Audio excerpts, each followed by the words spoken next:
ध्येयं सदा परिभवघ्नं भीष्णदोहम् तीर्थास्पदं शिवविरञ्चिनुतं शरण्यं भृत्यार्थं प्रणतपालभवान्निपोतम् वन्दे महापुरुष ते चरणारविंदम।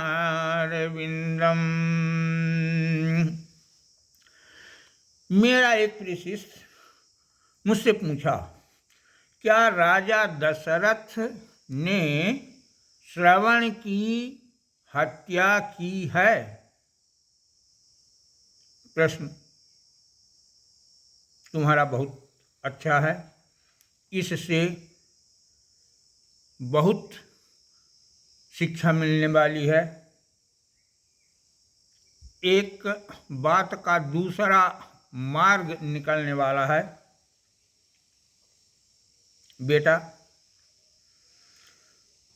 परोपकारी, प्रजा जन का हितैषी, साधु संतों का सेवक, सत्य संस्कृत परंपरा धर्म को मानने वाला राजा दशरथ माता पिता भक्त श्रवण कुमार की हत्या कैसे कर सकता था?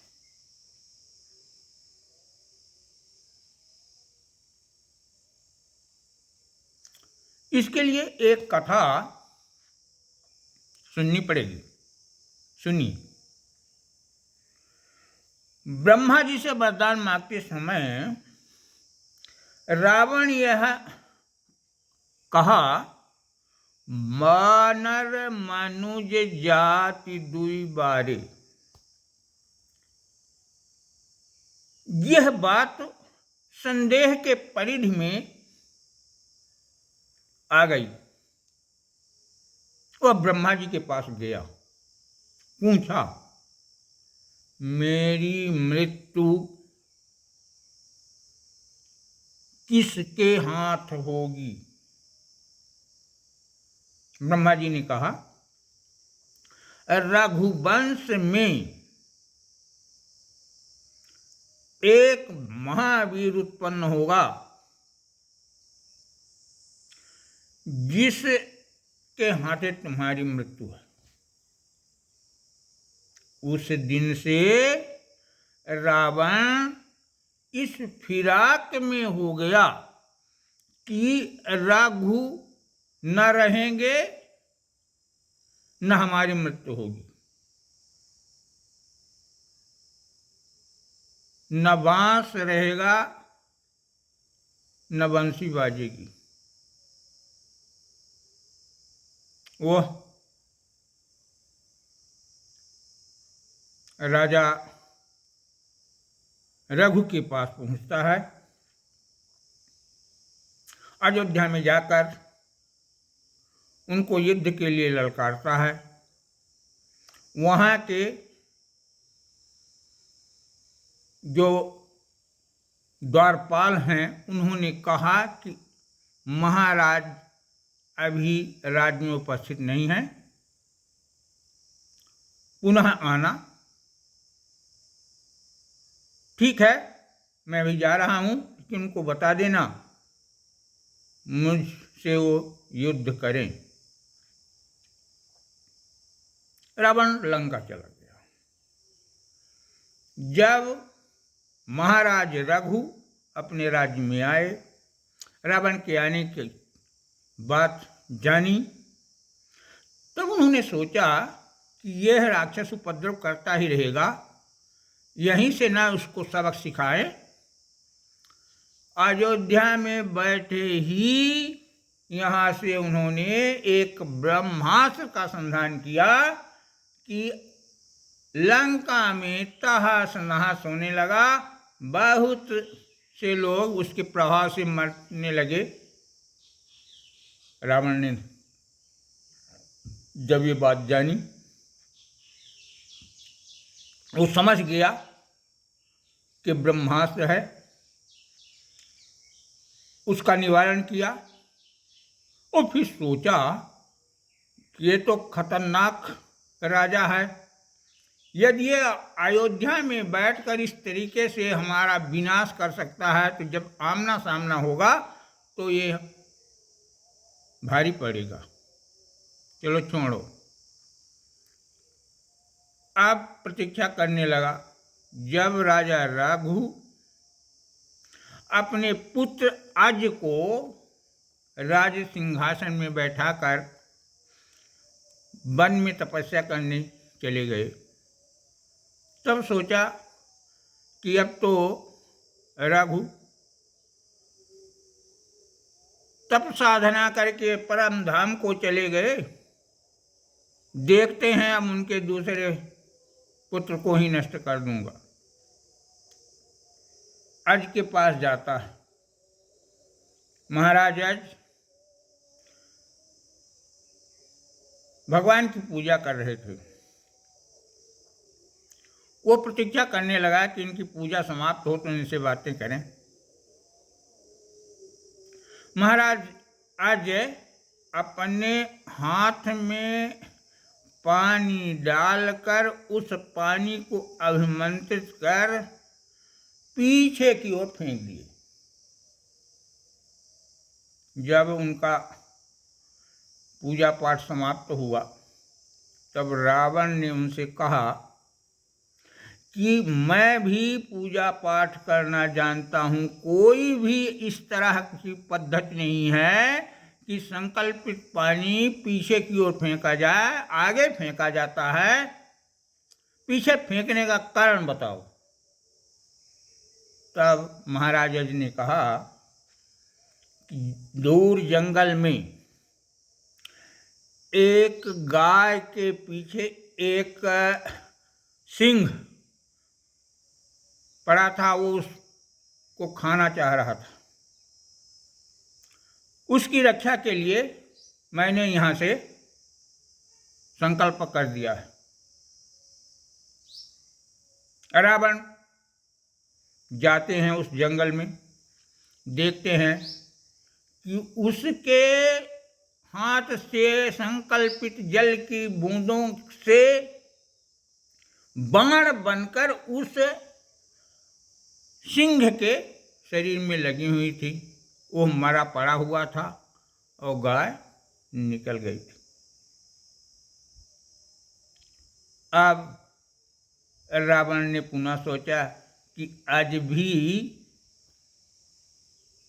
इतना पराक्रमी है कि जब ये पानी के बूंद से इस तरीके से मार कर देता है तो अस्त्र शस्त्रों से हम इससे नहीं जीत पाएंगे। और हो न हो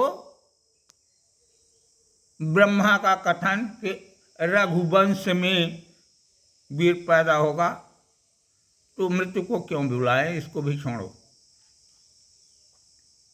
दूरी बना लिया।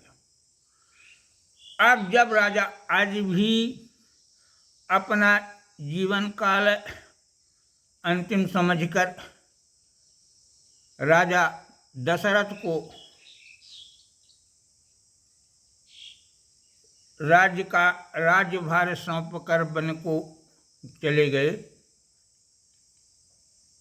तब वो राजा दशरथ के पास अयोध्या में आया और उनसे कहा कि तुम मुझसे द्वंद्व युद्ध करो। राजा दशरथ बोले, ऐसा है कि ये मेरा द्वार है, ये फाटक लगा हुआ है, मैं अंदर से इसे बंद नहीं करूँगा। फाटक तुम बंद कर दो और फिर इसको धक्का देकर इस हमारे नगर में प्रवेश करो। यदि तुम धक्का देकर इस किवाड़ को खोल देते हो तो ठीक है, युद्ध हो, और नहीं यहीं से बल का अनुमान लग जाएगा।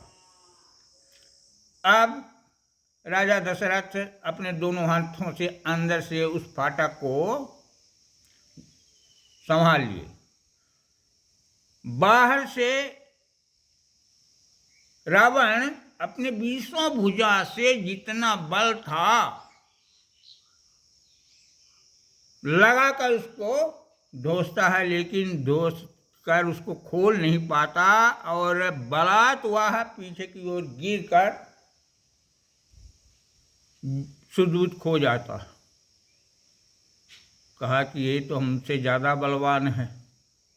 पुनः विचार किया, लेकिन उसके पीछे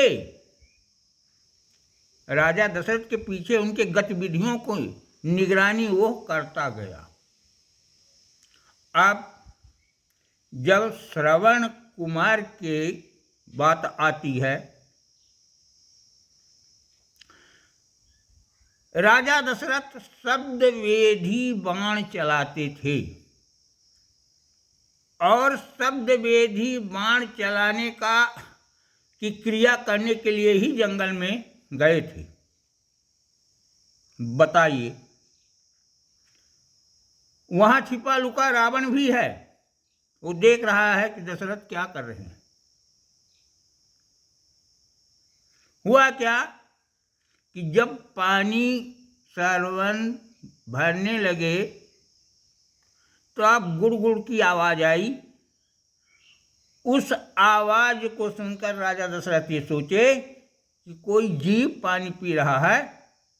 उसी आवाज को शब्दवेधी बाण चलाए। शब्दवेधी बाण उस आवाज में जाकर लगेगी, श्रवण की छाती में नहीं लगेगी। रावण उसी समय श्रवण की छाती में बाण मार दिया और बाण लगते ही वह चीत्कार कर गिर जाता है। श्रवण को करे अपराध पै को पाप फल पाए, अति विचित्र भगवान गति नहीं बतावन जोग। को करे अपराध पै को पाप फल भोग, अति विचित्र रघुनाथ गति नहीं बतावन जोग। अब आवाज मनुष्य की सुनकर राजा दशरथ दौड़ कर जाते हैं, देखते हैं कि बाण लगा है और वो बेचारा ये कहकर कि मेरे माता पिता को जो प्यासे हुए हैं उनको पानी दे दीजिए, यह कहकर अपना प्राण त्याग देता है। तो मारा किसी ने और पाप का भोग किसी को करना पड़ा।